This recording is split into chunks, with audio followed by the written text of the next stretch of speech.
How's it going, everyone, and welcome back to my channel, and welcome to another episode of Travel Questions. Now, you'll see little things are different. For example, I'm sitting down instead of standing up. I'm in the process of developing a studio for my videos, for my channel, but I won't really talk about that today because you are all wanting to hear about today's question. And today's question is, why China? Like, how did I end up in China?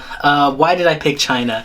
So this one's going to be a little bit of a story. It started back in 2014. I was a junior in college and a study abroad opportunity came to spend the summer in South Korea.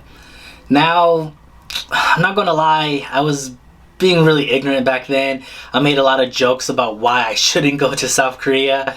I was comparing South Korea and North Korea. I didn't know the relationship, so I was like, man, I'm gonna go there and get like for a summer and get kidnapped and spend years in North Korea. Like, I was making a lot of ignorant jokes, but it was really my mom who kind of pushed me forward, like, go there, learn a new culture, you're gonna have a wonderful time, like, you're gonna meet so many wonderful friends. And I just want to take a quick pause and just like thank my mom so much. Like, if it wasn't for this trip, if it wasn't for her pushing me forward, I would probably not end up where I am today. Like, probably wouldn't have ended up in China or been able to travel as much as I do. So that was really my mom. It was like, well, like when I was younger, like we would take family trips internationally and like travel around America, but never really by myself in this sense. So it was really my mom that pushed me forward. And actually today, while filming this, is my mom's actual birthday. So happy birthday, Mom. Love you. Thank you so much for all you've done for me. But she ended up pushing me to go to the trip. And also, the trip was $50. $50 to spend a summer in South Korea. That covered airfare, room and board, the breakfast, lunch, dinner, all the food they provided, the room and board, I don't know if I said that already, all the different excursions we went to, so like the palaces, the museums, all the different travels we did, all that for $50. So, okay, yeah, I'm gonna go to that. That's pretty cheap. It was 5 of us total. It was me and a few other young ladies from my school. And honestly, we get to Korea and like all I can say is like, wow, like I loved it there. I like instantly fell in love with the country, the culture, the people, like instantly. And like we had a great time. It was a study abroad opportunity, so we're learning all about Korean culture. So the language, the food, the history, relationship between North and South, music, traditional dance, and like they really immersed us in it. Like, we were actually cooking Korean food, learning some of the traditional dances, going to the palaces that we just did some research about. Now we're actually physically there. It was a really cool program that we did there. So while I'm there and just loving Korea, I started thinking to myself, like I love this place. Like, I could live here. When the trip was over, come back to America, and I start doing research. How can a foreigner live and work in South Korea? And the number one result, English teacher. Bare minimums to be an English teacher. Native speaker, 4-year degree. Well, I'm a native speaker. I'm getting ready to get a 4-year degree. Heck yeah, like, I'm going to Korea. I end up changing my major and getting a certificate on top of my major, which is TENL. So teaching English as a new language that certifies me to teach English overseas. Getting close to October, November, and actually I graduated in December. So we have like a December graduation, we have a May graduation. So I graduated in December. Just keep that in the back of your mind. So it's October, November, like mid-October, and it's actually getting to the point where I'm looking for jobs. So I post my resume out there, and if I don't know if you'll believe me, but I was getting hits. I was getting like emails every day. Hey, we want you. You're qualified. Hey, here, we're giving you this money. We're giving you this benefits. Like, come work for us. Like, I was getting overwhelmed. So then I'm at the point where I'm kind of narrowing it down, like turning down offers, saying like, okay, I'll keep you on the side. This was good. Oh no, turn that down. Okay, that offers a lot of money, good benefits. I'll put you there. And finally, I got to a job, a company that I really liked. Had the second interview with it, nailed it. They're like, okay, we want to hire you. I accept. Let's get this going. Okay, great. Started doing all the necessary paperwork and filling out all this different stuff. And then when it came down to the visa, I was pretty much on my final step for my visa process, and the last thing they need is my physical copy of my diploma, or like a scanned copy of my diploma. I'm getting my diploma. It coming in December, or that's when I graduate. I graduate in December. But the way that my school does diplomas is it doesn't give you your physical copy of your diploma until May, like the graduation ceremony. And remember, I graduate in December, so I couldn't get my diploma. And they're like, oh, we need your diploma for your visa. Okay, well, I'll go to my school and check to see if they can, any special circumstance that I can get my diploma. Go to my school, explain the situation. I need my diploma for this job. We can't give that to you. Why? Like, I'm graduating, like, I need my diploma for this job. No, like, it's like through a third party company, and they print all the diplomas at once. There's like nothing we could do to get early. Well, is there like anything that will like show that I'm graduating?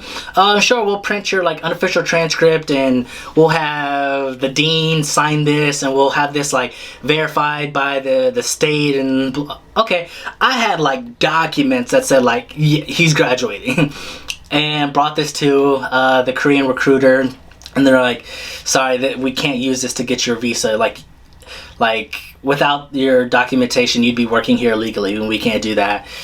Fortunately, we can't hire you. Oh, okay. Hurt me a little bit. It was a good job, great benefits, great salary, but I had all these different options. Go to the next one. Can't hire you. Need your diploma. Can't hire you. Need your diploma. I was getting denied like out the wazoo, like crazy, and then start hurting the confidence a little bit, not gonna lie. Maybe like a couple weeks before I graduated, I was just going through all my like opened emails, just seeing like if anything stuck out to me. And then I see an email, job offer in China. I sent them my resume, and also they asked questions like what type of job I was looking for, or like what am I looking for, like big city, small city, the salary range, benefits, etc.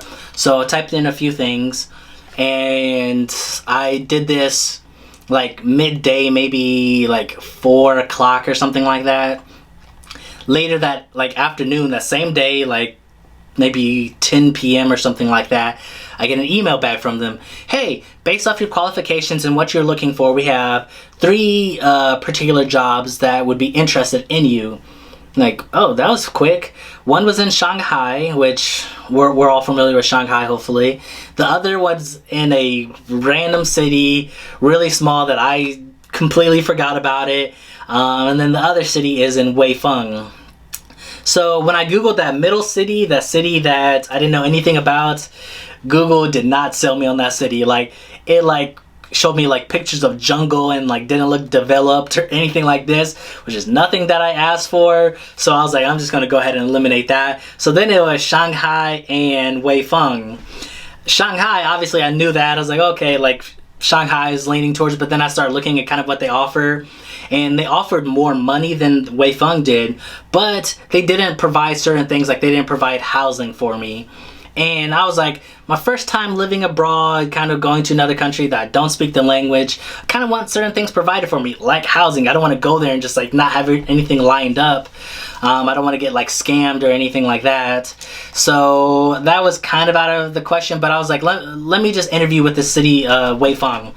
So I emailed the lady back, hi, I'm interested in Weifeng. Great, I'll set up an interview for you. Okay, sure. So this was maybe like 11 o'clock, fall asleep. The next day I wake up, another email. Hi, my name is Elaine, I'm from Weifeng. I would like to set up an interview with you. Oh great, okay, when? At like 10 p.m., 11 p.m. or something like late. Oh, okay, great. So, End up having the interview. I think the interview went great. I was feeling really confident after that interview. And kind of one of the just basic questions that I asked after every interview is kind of like, well, kind of what's next in the process? Like, when should I expect to hear from you? And I think they gave us like they gave me like a generic, like, oh, well, like 7 to 10 business days we'll reach back out to you. Oh, okay, great, no problem. Thank you so much for your time. The very next day, they send me over the contract. Hey, congratulations, you're hired. Like, here's the contract. This is like, oh gosh, like that went from 0 to 100 real quick. Like, I went from like not having a job to like, I have a job. Let's keep this process moving forward. But I was honest. So like after they sent that, I was like, okay, wait, hold on. Like, before I get my hopes up, I just want to explain my situation with my school. Like, I can't get my physical copy of the diploma. And she's like, no. She's like, it's okay. She's like, send over what you have. We'll use this, and like we can get you the visa, we get you the correct visa, get you over here working, and then in May, just like photocopy, like have your family member in America photocopy that and send it over to you, and then that's like our proof. But like you're good. You don't have to worry about that. Whew, I don't have to work. Like, I got a job. So this is after graduation. I get the job. I'm having my graduation party, telling people I'm going to China. They're like, weren't you going to Korea? Nope, China.